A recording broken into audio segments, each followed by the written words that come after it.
Metals Group, we are a physical precious metals dealer. We sell the actual physical asset. These are coins and bars that our clients acquire. There's two ways that they acquire them. They either acquire them within a retirement plan, or they acquire them what's known as direct delivery. So they would send a bank wire, and we would ship the physical gold and silver directly to them.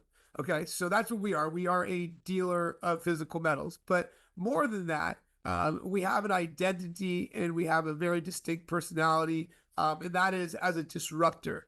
This is a purpose-driven company. Okay, we were formed a bit unorthodox in the sense that most companies are formed with the primary goal to turn a profit, to generate revenue. Now, granted, we are not Sisters of Mercy charity by any means, but our primary goal was an actual purpose, and the purpose was to solve a problem that we perceived was occurring and was just amplifying, which is a broken fiat currency system. And the solution is not what we discovered, but it's just something that has been really suppressed and kind of kept out of the public eye. And we felt that there's a few ways that we can actually not only bring it into the spotlight, but also make sure that people that do invest in it do it in the correct manner. So that being said, when most companies, again, that's their first goal,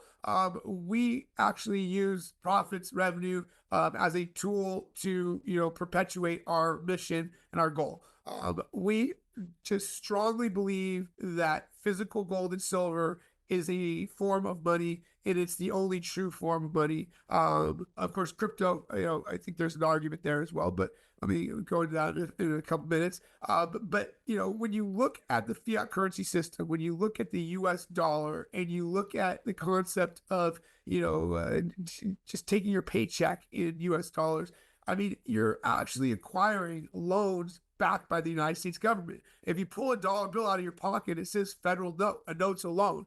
And the government is $37 trillion in debt. So you're acquiring these loans backed by a $37 trillion debtor, and that's what you're choosing to store your wealth in.